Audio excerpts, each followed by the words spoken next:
Hey, everybody. Welcome to the Jimothy Show. You made it. It's episode 11, and this show is broadcast live on X, formerly Twitter, YouTube, and Twitch today. And of course, if you're listening later on Spotify or Apple Podcast, welcome. You made it. We're all here. I can't believe it. It's episode 11. Really incredible to be with you. The Jimothy Show is all about social media, the headlines, video games, movies, and books that Jimothy cares about, and maybe you do too.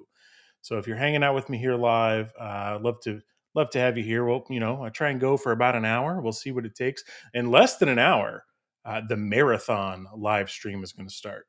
And if you're into Bungie video games like uh, Halo or I don't know, a little game called Destiny 2. You're probably interested in what's coming out of Marathon soon. So, really, the goal is to have an action packed Jimothy show for an hour and then catch that live stream. So, I think I timed it wrong. Maybe I should be co streaming it, but I'm not. I'm here with you. And last night, I was at a restaurant and it was for a birthday for a friend of ours, me and Mrs. Jimothy, a family friend. Our kids play together and we got invited to like a surprise birthday party. And if you have ever been to a surprise birthday party, there's one thing you're supposed to do is not tell anybody about it. And the other hard part is you sometimes don't know who else is going to be there. And you realize, as I did last night, just how popular some people are. I don't know how many friends you have, like, um, but I think this family friend of ours had way more friends than I do that might show up to a party. We went to a Mexican restaurant and they had a reservation, which was great. And it's it's a long restaurant. I don't know what this building used to be before it was a restaurant, but I don't think I've ever seen a table that could fit like 30 people down the line that would fit in a regular restaurant layout. It's just they're not designed that way now. There's all these turns in these different restaurants, little nooks everywhere. Any sit down restaurant that you have is, there's booths, there's different things. Like, how do you even get enough room to put tables together to go down like 30 people on each side? So there's up to 60 people that were going to be at this restaurant for this surprise party for this nice family friend of ours. Wonderful gesture. Wonderful to, have that many people that care about you, love you, want to show up and see you for your birthday. But even though the restaurant was long, there was still some caveats they had to make, right? They couldn't get I guess they couldn't book the party room, so they just gave us this big long reservation. and they put it up against the half of the main part of the open dining room, which meant that this long series of tables that were pushed together, nice tablecloths over the top of them, all the way down. One side, you were kind of exposed to all the traffic behind you, and the other side, you had your back against the wall. We showed up basically on time, but some people came early and they got kind of the pick of where they wanted to be. And by the time we got there, we were kind of in the middle, but we didn't know certain people. Anyway, I said, Mrs. Jimothy, where would you like to sit? And she said, not by them. I'd like to sit over here, not by these other people I don't know. And we ended up on the wall side of the seats, on the wall side of the table, which meant that you had to squeeze past 15 people on either side because we're kind of in the middle of this long 30-person table, and kind of like, so we were locked in. We started going like, let's go in, let's say hi, let's give a gift, do appetizers, drinks, and then get out, which works if you had the party room, because then you can just kind of float, talk to a few people, and then roll out of there, because it's mostly folks we didn't know, but we wanted to show up for our friend. But by the time you sit down and you scoot past 15 people, it's like trying to get out of an airplane seat, except the row is 15 people long. So you really have to settle into it. And so, by that time, it's like, you know what? Order the margaritas. Let's get the natch. Let's get a queso dip. Let's get it in here. Um, we ended up having a wonderful time. It was great. I'm glad we stayed. But unlike today, where I can just sit wherever I want and leave whenever I want, except for right now, where I'm locked in with you and the Jimothy show, and we're bringing it to you. So, a quick announcement, really at the top, which is that there's no cereal ranking this week. I know that many of you look forward to the cereal rankings, but I didn't go buy a box of cereal. In a way, I'm kind of shooting from the hip on this show, but there's so much to talk about since we were last here. Just cereal's not going to be one of them. I mean, we could talk about cereal, but I'm not ranking a cereal live. I've only had coffee this morning. Instead of creatine, though, there's collagen peptides in the coffee. I posted on X last week that my fingernails are the strongest they've ever been. I think collagen peptides, I got the ones from Costco, are the most like true to form, actually going to do what it says thing I've ever seen on a supplement. When I'm taking the collagen peptides, a couple of weeks, a couple spoonfuls of my coffee every day, uh, like my fingernails, I'm like, I was worried for my nail clippers. Like they got like really healthy and strong. And if I had a lot of hair, I'm somebody, I'm anonymous on X, but I shave my head. I've been like a bald guy for a long time, and I guess my hair would be like lustrous and silky. But collagen peptides, I see why the ladies drink it. Stir it in another water or whatever. I have the flavorless kind, just goes right in the coffee. And man, the fingernails, like I thought I might hurt somebody. I feel like I could climb a rock wall just with the fingernails. So collagen peptides in the coffee, no cereal today, um, but we do have a lot to talk about. So I used to say this show for the first 9 episodes of the show. We said it was an X first podcast, but X is a little mad at me lately, so I'm not going to say that today. X has shadow banned me, and the reason why is because what's been going on X and on social media everywhere has been about these tariffs. I don't know if you know what a tariff is, and you're not going to learn by the end of this show. Actually, I read a book on economics. I think it was by Henry Hazlitt. Now I have to look it up. It was called, believe it or not, the book was called Economics 101, which is like, duh, right? But they called it Economics 101, and there's a million books called Economics 101, so I can't find it right now. But I believe this one was by Henry Hazlitt. That's the name that comes up. And I don't know that person from anybody. But they described like the basics of economics in there, which is that if you tax something, you'll get less of the thing. And if you provide a subsidy to something, you'll get more of the thing, right? So that's the reason why, at least here in the States, I don't know where you're listening from. Shout out in the chat if you're listening from not the States. If you're in the United States, there's a child tax credit. Well, why? because the US government, whenever they implemented the child tax credit, said we should subsidize or reduce the taxes on this behavior so we get more of it. We need more children to do more work in the factories. Okay, now you're going to make me look it up. When did when did the US start the child tax credit? I have to know. Did the US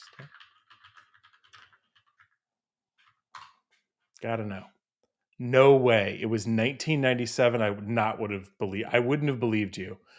If you had told me it was 1997 when the US implemented the child tax credit, I would have thought you were insane. I was like, this has to be from like the 1940s when they needed to, have more babies to replenish the folks that were sending off to World War II. You could have told it to me it was in the 60s or even the 80s. I would not believe it was 1997. What was going on in 1997? Pokemon was on TV. We all had flip phones at best with triple tap text and barely any internet. Like, what did we need extra children for? Anyway, they implemented it in 97. That's incredible. I did not expect to learn that today.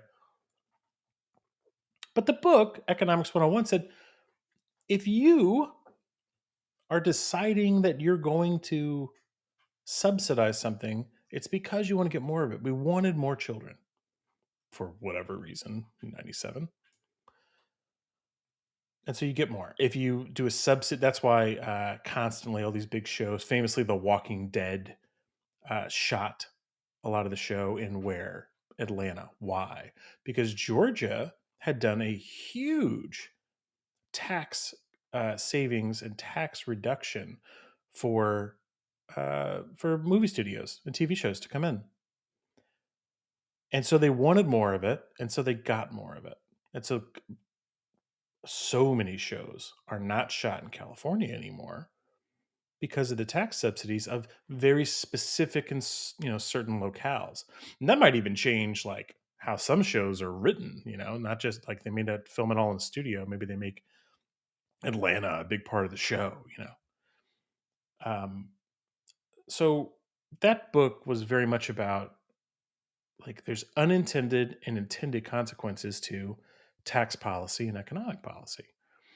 And I still distinctly remember that it had uh, chapters on tariffs. And it basically said if you implement a tariff, it's effectively a tax on a certain type of behavior. So you're going to get more of it or less of it. A lot of folks are upset with Trump because he's like, you know, doing his kind of, I don't know, radical like negotiating, right? Where he's like, oh, I'm going to do something and now I'm going to switch it up. And now you don't really know. And did I mean it? Who knows? And so uncertainty is frustrating to people. And it's certainly frustrating to business owners who try and make plans in quarters or yearly spans of time. So you end up with like this unknown environment with which to work. And because we have a global economy where we're constantly importing and exporting things, and for the US, it feels like it's mostly importing things, whether it is truly mostly that or not. It's definitely true for the electronics. We get the chips from Taiwan and Vietnam and China, South Korea, no doubt about it. My car is from South Korea. So, but I got it before the tariffs. I got it before the tariffs went in. But if you do something that is a tax, you'll get less of something. And the Biden administration, as I've famously argued on Twitter, had a 100% tariff on Chinese electric vehicles, Chinese EVs. Why? Because Biden, and I'm trying to be charitable, this is not a political show, though it's hard not to talk a little bit of politics when we're talking about tariffs. The Biden administration is famously protective of union workers, and union workers, such as the United Auto Workers, uh, work in Detroit. They work in the union labor friendly uh, manufacturing plants, Ford, Chevy, and so it's protectionism. It's protectionism for Biden to put a 100% tariff on Chinese EVs. And it's the reason why we don't have BYD EVs here in the States. We have a lot of other EVs, but there's not nearly as much competition because BYD is not here. And if you haven't seen a BYD EV, you should go look them up. They look incredible. Now, China is always listening to you if you drive one. I'm sure the Chinese government is changing your social credit score every time you flip the music or speed up or cut somebody off. But I don't have a social credit score here in the United States, so if I had a BYD car, I guess it's fine. Um, a lot of people are so happy to say like, "Oh, I wouldn't trust the Chinese government, but I'll use an iPhone that comes from China." Are you listening to yourself? An iPhone that comes from China is not any different than a BYD car. If you believe that the Chinese government is, planting chips that will listen to you and track you, what's the difference? You tell me you scanned them all at the port? Doubt it. You know, there was a Time story a long time ago. I don't know, 5, 6, 7 years ago, where it showed these server racks, that were getting imported from China to the United States, and they had this nearly microscopic chip that was attached. It was like Mission Impossible looking technology that was attached to this rack of servers, or rackable server mounted server racks. Which, if you don't know, if you have a big server rack, they might stand 6 foot tall, like 2.5 feet wide, and you slot in, like 6, 8, 10, 15. If you full top to bottom, depending on how big these slots are, you kind of rack in these servers and CPUs or storage bits. And uh, you've got hundreds of pounds of equipment in a server rack, hundreds. And they have this little chip that's smaller than the size of your pinky fingernail. And even a collagen peptided fingernail doesn't get big, it just gets strong. And this little tiny chip in there was like this thing that everybody missed. It got imported and it was stealing data and reporting back to China. Tiny little chip. Nobody saw it. So if you're pulling in any type of electronics from China, including the Switch 2, which we'll get to here in a minute, if it's manufactured there, you don't really know unless you scan it all. If you're like a, you know, totally like wild, uh, you know, I don't know what to call you. I would say it's paranoid, but maybe it's not. It's certainly not paranoid if you're going to use this technology in the U.S. government. But for most people, it's consumer electronics technology. They're not really worried about, they're not worried about the government. So looping back, you don't have a BYD car because there's a 100% tariff that the Biden administration put on Chinese EVs. And Trump is using them, yes, as a we would like to have less of this here protectionism. He says he wants to have more manufacturing here, so I'm going to get less of the imports and make it more attractive for people to start factories here. But the challenge with it is it's so volatile. It's hard for people to go, sure, I'll invest $1 billion to make a manufacturing plant in, Omaha or whatever, because it's up and down and up and down every other day. So the good thing that you could say about the 100% Chinese EV tariff is that never changed for years is at least people know they're not coming here anytime soon. So other EV makers go, well, the US is kind of a locked market for EVs, at least as far as like China. I don't have to be as good as a BYD EV. I just have to be better than Tesla or the other American, available EV cars. So it kind of changes the market.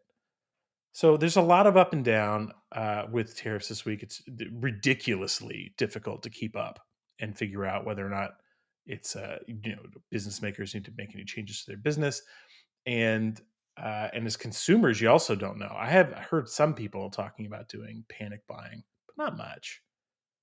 And that leads me to the Switch 2. Since we last talked in episode 10, Nintendo announced the Switch 2, which, if you haven't played the Switch, is it's a sequel. It's a portable device, and it kind of looks like this. If you're watching live, I'm showcasing it here.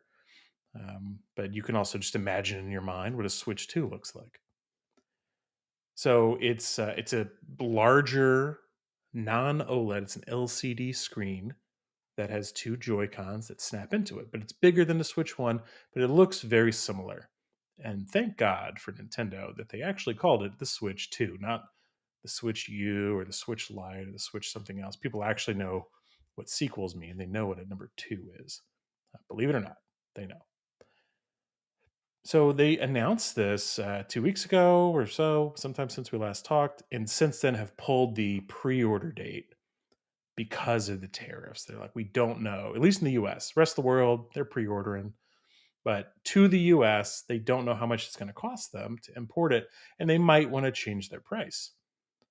Now, the price was a little controversial. It's a little controversial. Why? They had announced a $449 price, which compared to a PlayStation 5, which is about $400 to $500, up to $700, depending on which version you get, or an Xbox, which I think starts at 300, goes to 500. You go, this one's kind of priced like right in there, like for a major console. And if you have it around $400 or $500, it's kind of priced right in there.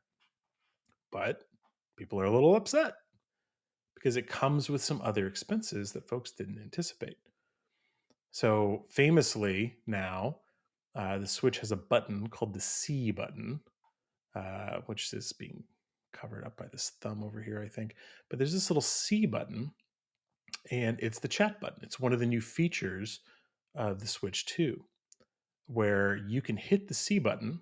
You can see it better there, and it will bring up to a 4-person game chat with other people, including video chat, where you can see their faces if you buy a Switch camera. Something I've always wanted to do is see someone else's face while I'm playing video games. And you can also see their screen. You can see their screen. Like it's really kind of an in-depth game chat, but you have to buy a lot of accessories to do that. And now famously, you have to have the Nintendo Switch Online service to be able to use it. So the chat functionality is for up to a year free, but then they're going to put it behind their paywall. And so that is pissing people off. But yeah, in the United States, you can't actually order this yet. You can't order it like everybody else in the world because we don't know what the price is going to be. But that's about all I think I'm going to say about the tariffs because the rest of the time, I'd like to talk about the Switch 2, at least for a few minutes. So, if you are somebody who has a Switch 1, if you have children, Switch is an incredible console. You don't have to have these big fancy online accounts for them to be able to play a game. It's drop in, drop out co op on most games. People just pick it up and go. It's great for young kids. And most of the games, they have more family games than anybody else. That's just the fact. Mario Kart, Donkey Kong. You're seeing these new ones here: Mario Kart World, Donkey Kong Bonanza, which is a cute name because of bananas, Donkey Kong. It's there's just more to it. There's more to it for kids games on Nintendo, but famously the prices are high. So they don't really reduce prices on games. So if you want to go buy the Mario game that came out on the Switch called Mario Odyssey, it's still $60 when it came out. And it's $60 now. You can find it on sale, but it's $60. The price doesn't go down. Nintendo basically says, I know what I got, don't lowball me. Like, we're good here. But for the new console, Mario Kart World, which you might see here on the screen, which looks great. I'd like to talk about that for a minute, is going to be priced at $80. And you say, well, is that a lot? Compared to what? Most current games now, when they launch, if they're big games, no longer launch at 60. The industry pricing is raised up to 70 or 69.99. But now Mario is going to be 80. So they went from 60 for the last Mario Kart and skipped 70 and went straight to 80, which is a bold move for Nintendo. $80, even with inflation, is no joke. It's kind of a lot for a game. Now mini games try and make this up by doing digital special editions with some extra content. Maybe there's patches, badges, downloadable levels, whatever. And they will have collectible versions, right? Where it's like, oh, you'll get a physical tchotchke of some kind that can waste away in your shelves. Um, maybe it's a little statue or something else, and we'll charge you $100 or $130 or $200. A fancy statue will get up to $250. The new Death Stranding 2 collector's edition, I think, is like $250, and it comes with this really weird, grotesque statue that I can't imagine looking at like outside of the game. Like, no thanks. But Mario Kart is just, hey man, here's the game, $80. And the last Mario Kart, they also sold like a 35 or $40 like expansion pack with a bunch of extra levels, all good content. But the price, when you combine that with the higher Nintendo price, the chat button behind the paywall of their live service, eventually, and a higher price for Mario Kart, which leads to the question: is like, well, is the Donkey Kong game going to be a higher price? Are they all $80? And Nintendo's come out and said, no, it's not going to all be $80. It's going to vary. Some of it's going to be $80. We know what we got. Don't lowball us. Or it'll be less. There'll be games that just have less. They need less. It's really not as big of a deal as y'all are making it out to be.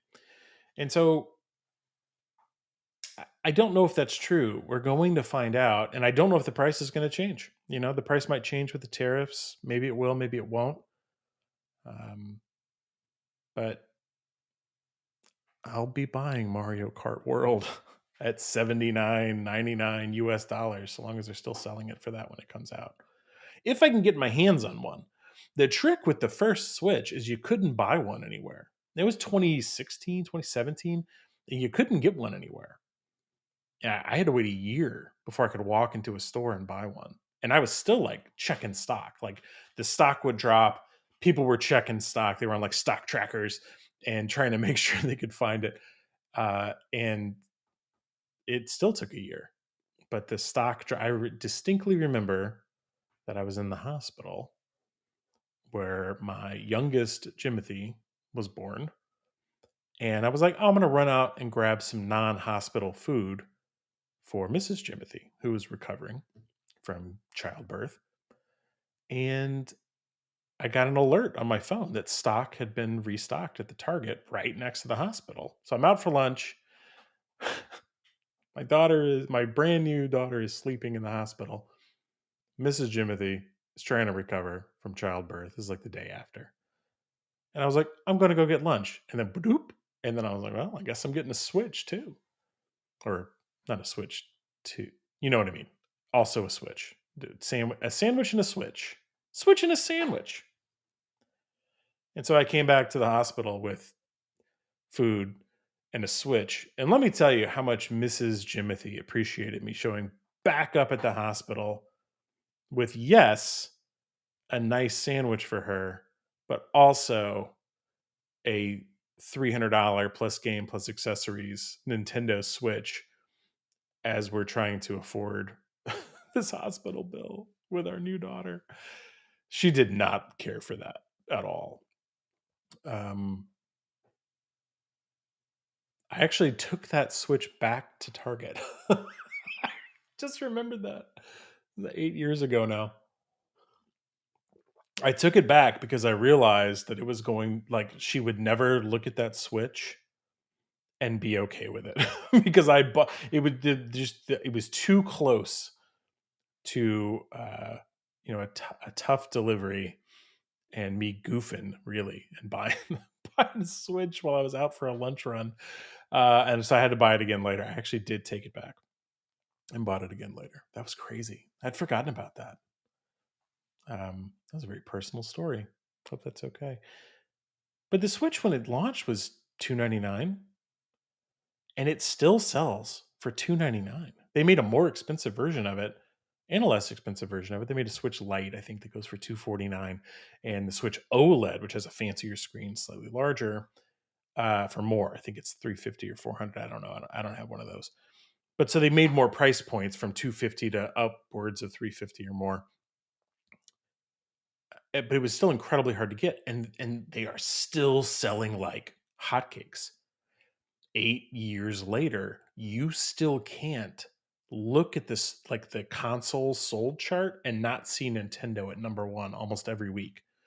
So people have refused to stop buying the Switch because children love it and adults love it too. But also, it's like it's a console you can bring home, and you know your kids are going to have a good time, and you're going to have a lot of family games, and it just works. And it's not that expensive, and so it has continued to sell like crazy. And I fully expect that the Switch 2 will be sold out forever and ever. Amen. But there is a way, like you can pre-order, I guess, eventually with retailers. We don't know when they're going to let you pre-order now because of the tariffs.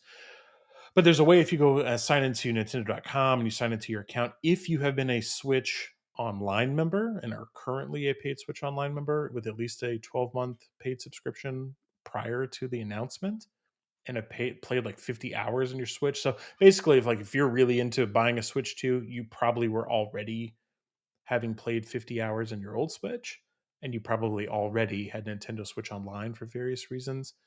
And then you can go to the site and sign up for a chance to buy like they're going to set aside stock for people that are in that, that are real fans, so you don't have to deal with the scalpers.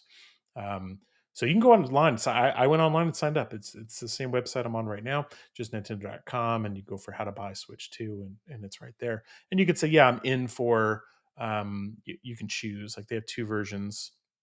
They just have the Switch, 449, and then they have the Switch plus Mario Kart World Bundle for 499. Which, if you can do math as well as I can, that's a $50 Mario Kart instead of an $80 Mario Kart. So I signed up and said, yeah, like this is the one I want, and contact me when it's available. We'll see. For all I know, it's going to take a year or more to be able to get one of these. I have no idea. We're going to find out. But man, there's a lot of great games that look like they're coming out for this. Some folks have announced some exclusive games. I watched this Donkey Kong Bonanza preview, which looks incredible. But I think Hades 2 is going to be console exclusive for a period of time. They're going to have a new Metroid game, which I haven't played a Metroid game probably since the GameCube version.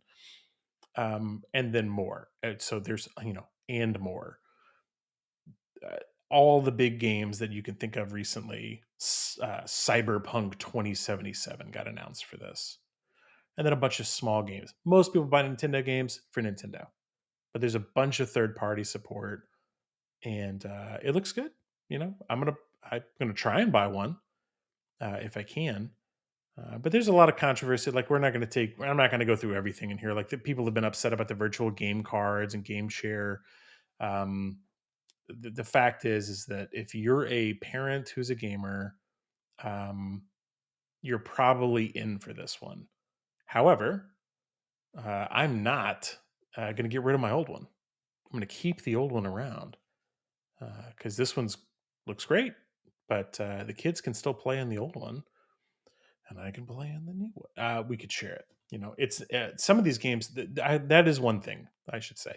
The game share function here, you can have one game cartridge or digital game and share it with someone else. And in the picture here, they show a Switch 2 playing, I think that's Super Mario something. Can't remember the name of it. I've played it. I own it. It's the one that comes with Bowser's Fury, Super Mario 3D World. And it shows it sharing with someone sitting next to them on the original Switch. So you could play co-op, two screens, two consoles, one game cartridge. Now, how many games they're going to do that for? Looks like they've announced Super Mario Party, Jamboree, Super Mario 3D World. So probably just, you know, oh boy, they actually have a lot. Big Brain Academy, Clubhouse games. That's a lot of board games and stuff. Captain Toad Treasure Tracker, Super Mario. So there's a lot here where you can just share it locally. So I got two kids. So one of them can be playing, co-op with the other one, and I don't have to buy a second copy of the game. Like that, it's kind of a big deal, I think. That's no joke. So they have some real features in here that some of them are controversial, and some of them are really, really great. It's just maybe people aren't thinking about it. I don't know. Really great stuff. I feel like that's enough about the Switch. In 25 minutes, the stream for Marathon from the makers of Destiny 2 is going to kick off. So if that's you, be checking it out. We're definitely going to end the show on time because I want to watch that live. If you think we've been talking a lot about gaming, buckle up. We're not done. It's time for the Jimothy Gaming Minute. And that was headlines. That was news. That was what's been going on X, which is mostly tariff and Switch talk for me. But uh, a little bit about games here. So I did just start playing because it just launched this game called The Blue Prince, or I think it's just called Blueprints. I think it's just called Blueprints.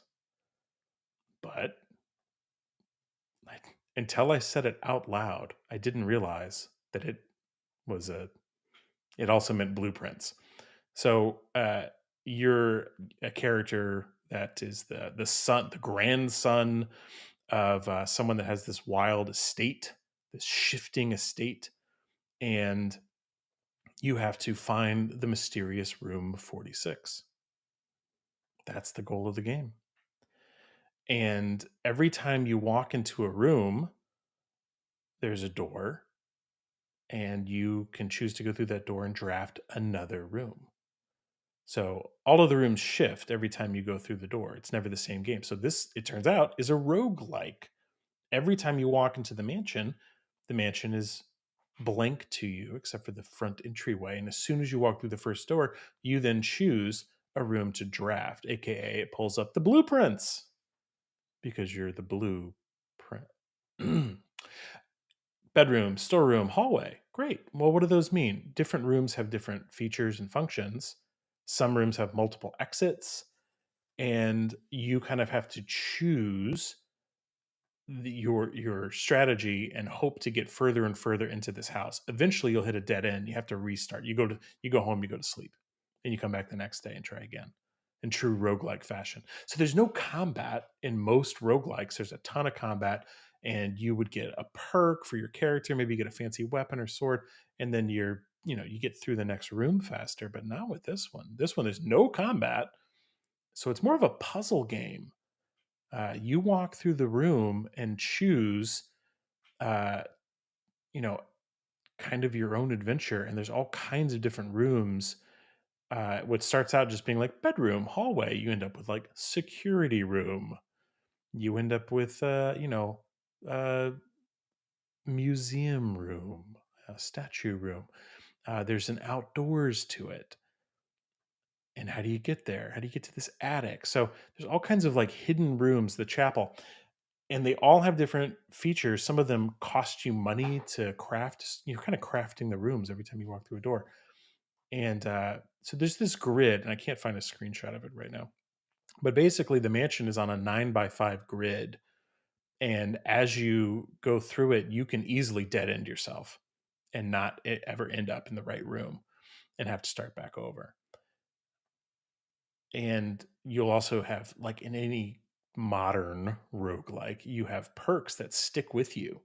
So you might unlock something that makes it easier for you to choose rooms that you like, that you need to get through it. So I'm only like 2 days into it. It seems really exciting. It was free on PlayStation Plus this week. I think it's like $30 on Steam. It's probably on Xbox as well. It seems interesting. It's very quiet though. Like there's not a lot of music. There's really not many other characters. There's no speaking that I found. It kind of reminds me of Mist. You remember Mist, where you were on an island and you had to find your way through it? It kind of reminds me of Mist. It's like a new Mist. Not a lot of music, not a lot of loudness, just real chill puzzle solving, but with a roguelike vibe where every run is a little bit different, but you get better every time you go do it. Yeah, pretty interesting. The first time I played it, I fell asleep. It was at the end of the day, but I fell asleep. What else have I been playing? I've been playing this game. It's a demo of a game. This one got recommended to me on X. Um, and I'm trying to remember who recommended it to me. I can't look it up right now. I think it was like Jay Plays Games. Where's Hold on. I want to give credit where credit's due. I'm gonna find it. I've been following like a lot of like independent game creators lately, and we've been kind of hanging out a little bit on X. I'm trying to find him. Can't right now. Not my fault. It is. It's J Games. JAE plays games. J Games. So Jay recommended this one. He was like, "Oh man, have you checked out Mandragora?" And I was like, "No." So Mandragora, Whispers of the Witch Tree. There's only a demo. The game comes out, I think, at the end of this upcoming week. Um, it is effectively a Souls game, and by that I mean the difficulty is very high. The monsters are creepy, and you gain your XP but lose it when you die unless you can rest. And so to that end, it's got the Souls game loop where you always want to try and rest pretty regularly, and you really don't want to get caught out. Like, it's risky every time you go way further into the game without taking a rest. And it's also creepy. There's some creepy art, but it reminds me a lot of the art style from World of Warcraft in a way. Like these characters are very expressive. You don't see them in motion here live on the show, but um, they're very expressive and they're all kind of chunky. The voice acting is very, very good. So it reminds me a lot of a World of Warcraft somehow, like a creepy 2D side scrolling Souls like World of Warcraft. I don't know how to express it much differently than that, except to say that it has a unique art style that I think is really worth checking out. It seems like a World of Warcraft slash Diablo esque Souls like game, which, as far as the art and the music, the gameplay is very tight. Like it feels really good. I'm probably going to get this one. I think I bought Elden Ring when it came out, and I still don't feel like tough enough to beat those games. Like I've made the furthest I can go into those Elden Ring s games, and they're great, but they're very hard. Like it's like a whole mountain you have to climb just to like grasp what's going on in a Souls game. Mandragora seems like a lot more approachable to me, and I really enjoyed my time with it so far. The demo's huge, actually, and there are 5 different skill trees, so you can skill up in. It's essentially like a sword and board, sword and shield, main character, like high endurance, high strength kind of character is the starter. But there's magic and uh, well, that's it. The rest of them are locked. Like you can unlock. They had like 3 of the skill trees open. They had like magic and rogue, and so it's like 2 more skill trees that I couldn't unlock in the demo. Um, but it looks really good. That's a great one. I'm looking forward to that one. And then for the rest of my gaming, it's been like these really chill games. I posted on X that I've been at James Baratheon. You can follow me there. I posted that I've been just gravitating towards these really chill games. Like, what's going on with me?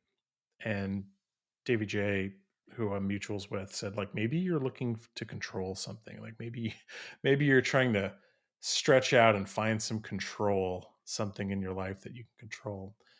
And maybe he's right. So here's 3 of the chill kind of control games I've been playing. The first up is Power Wash Simulator. That was free on like PlayStation Plus. I finally downloaded it. And it's exactly what it sounds like. It's a simulation of you being a power washer and running your power wash business. But it's not like a business simulator. Like you make money to upgrade your power wash gear and clothes and stuff, but the game is you go power wash stuff. Some really dirty buildings and dirty cars. Um, you end up in some really, I cleaned up a huge playground, with a bunch of slides and stuff, and it's the game. Like when you open it up, it goes, hey, look, we know life is hard. We know that people like to come home after a long hard day at work and just relax, and that's what Power Wash Simulator is all about. Come home, relax, and really lean into power washing this stuff just the way you want to. And how's it going to feel when you power wash that, entire house perfectly in the order in which you'd like to do it? And I was like, okay, this is really like playing into my desire for all of my file cabinets to be exactly right and for everything to be in its right place. No doubt about it. It's a lot of fun. But there's no, again, another great like podcast game, because you could listen to the Jimothy show and play Power Wash Simulator, and the two would go great together. So I've been playing that. I've also been playing, well, for a long time. I always have like one phone game going. For decades, I've always had one phone game going. And the one that I've had going recently, uh, on my phone is like a match three game. So it's also kind of like something super simple, easy to control kind of game. And it's changed over the time. I think the last big game I was into was not match three, it was Marvel Snap, which is like a card deck builder and card battler game. And it's really great, but you really have to be focused. Like you're playing against someone else in real time with the deck you've built, and there's a lot to that game. You can't like kind of play that game and win. But the game you can kind of play so much that it even offers to play itself. It's not really an idler game, but it does offer to like if you've got to grind out some low level missions, you can just hit auto and 2x speed and it'll play through those for you. I'm like, what am I doing? When I have to hit automate on my game, it's like, what's the point? Sorry, I've been burying the lead. It's Game of Thrones Legends. So I like Game of Thrones, as you might have figured out by my handle, James Baratheon. Like Game of Thrones.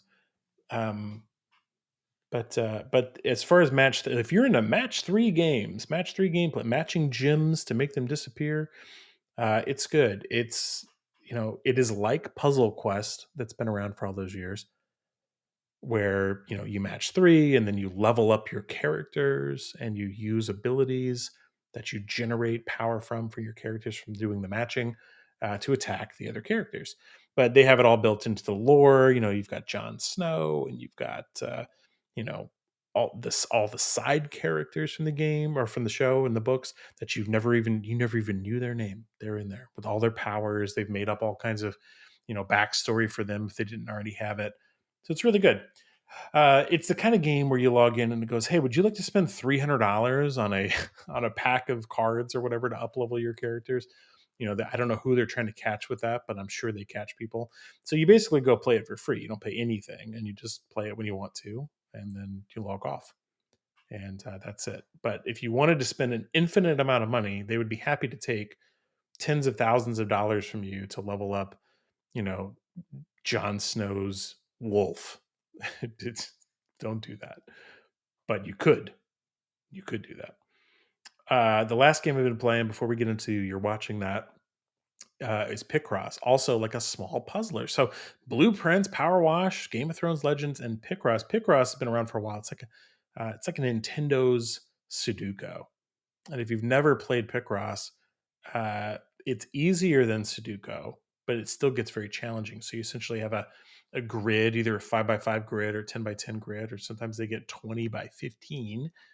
And it's like they have like a little clue on each side of the row or the column.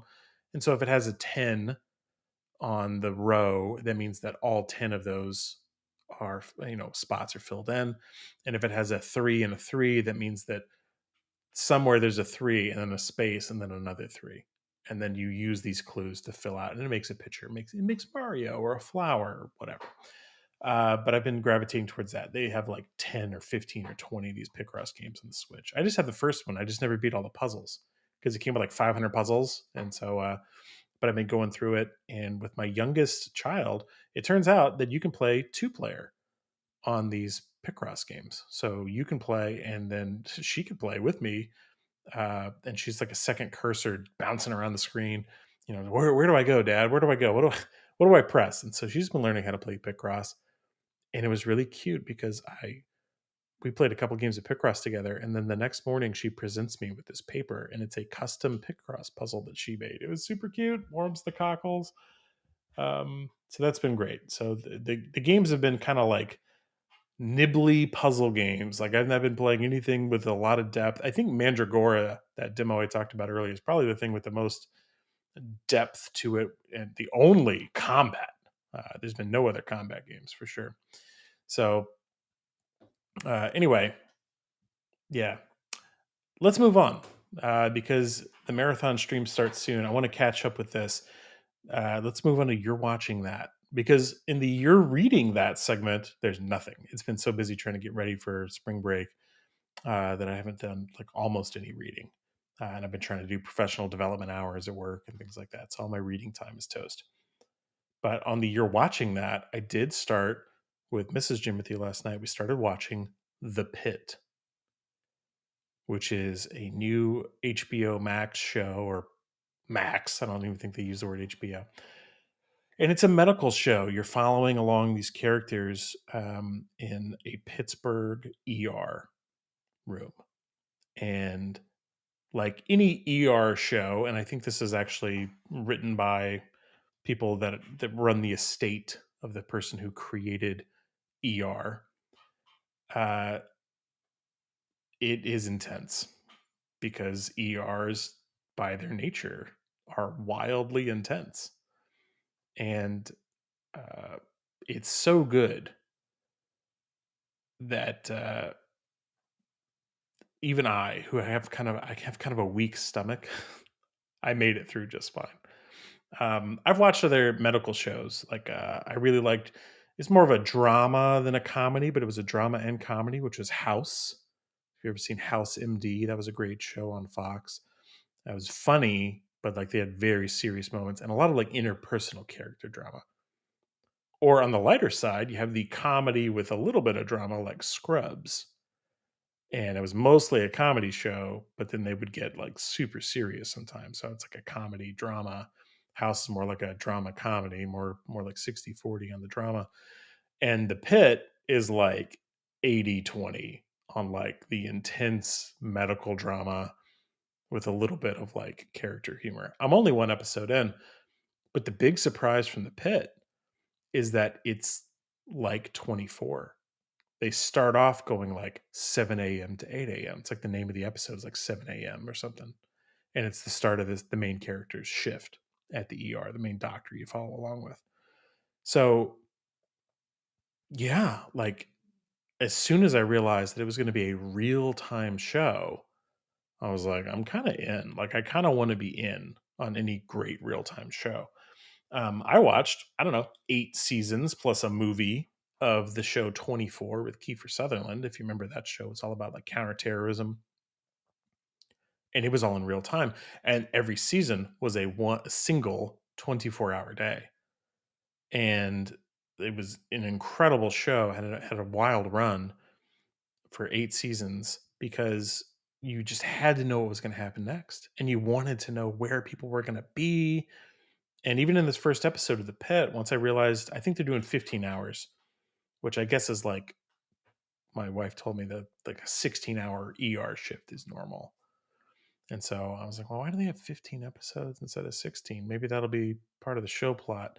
All the episodes are out now. Like you could go watch this, but we just started episode 1 last night. And I thought I wasn't going to be able to handle it because whenever they trach somebody in a show, they'll cut their throat open, give them a tracheotomy to help them breathe.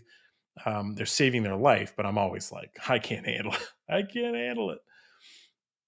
But in this one, they had somebody that got caught under a train and their leg was a little messed up. And so that was pretty tough. Like that was tough watching. But they weren't, I don't think, egregious with it. They weren't like putting it in your face to disgust you. It just happens to be kind of gross. But all of the cases they took, in the ER, I think were really great, interesting. So they had like multiple like little surprises. Like, how are they going to deal with this person? And they've already set up little things um, that I think are going to come back later in the show. Some lady faked her way into the ER to make her son bring her there, and her son brought her, but she thinks her son is going to be like a, I don't know, school shooter or something. Like he might harm someone. And so she came in and said, "Yeah, I faked all my symptoms. Like, this kid needs help. You got to talk to them." And then, the doctor tries to talk to him. The kid runs off into the street. And it's like, well, maybe they'll come back, or maybe their victims are coming back. Like, I don't know. They're already setting up like what might happen later in the show with people that have come in or out of the hospital. Um, so yeah, I'm into the pit. We're gonna see what happens. I'm into it. Quick deep thought with Jimothy before we let you run for the day. Quick deep thought.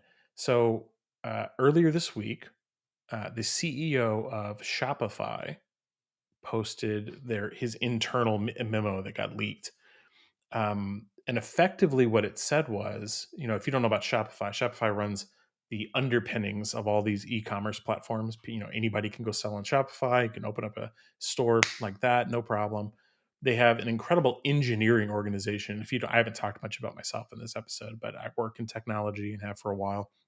And so, what you might know about like Shopify's engineering chops is that they run a tight ship and they're very effective, and they're known to have a very positive, empowered engineering culture with like A players. So it's like they're kind of an outlier. They're not really a startup anymore. I guess they were, but they're still an outlier in like high performance, high scale engineering.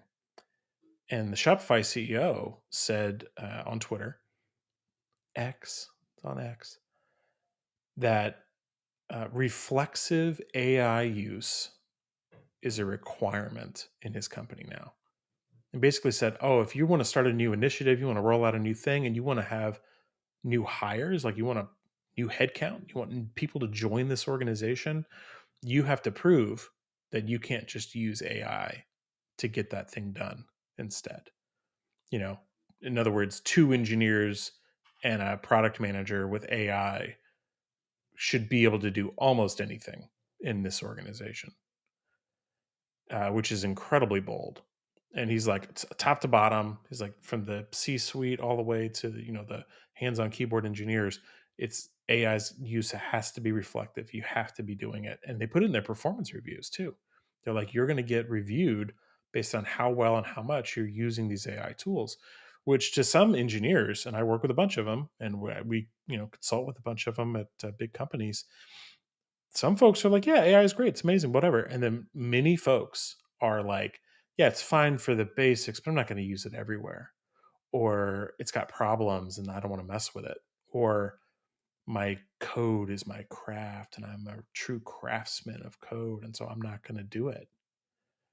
And to be fair, I obviously feel like I'm not going to use AI for everything. You've been listening to my voice for up to an hour.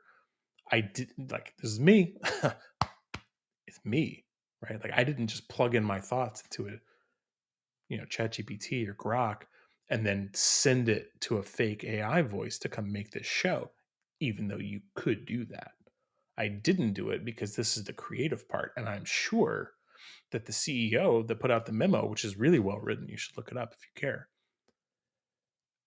That person didn't use AI to write that memo. You can tell it's handcrafted. No AI could write what he wrote. And so I think what he's saying though is that the line is shifting. Like preparing for the show might be different, than doing it.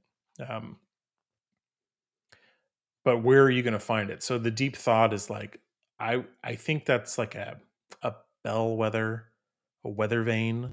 Like if you see these high performing organizations start to do it, it will eventually filter out everywhere. So if you're in the sound of my voice and you work at a high performance organization like Shopify, it's coming.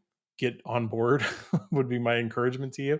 And if you work at a place that's like, oh, whatever's the front line of the industry will probably hit my business in 5 years or whatever, I would say that you've got a great opportunity to use these incredibly low cost tools in a way to really accelerate your career. Imagine that no one else around you is using AI and you start doing it. You're going to leapfrog your coworkers, even your bosses, in productivity and value output.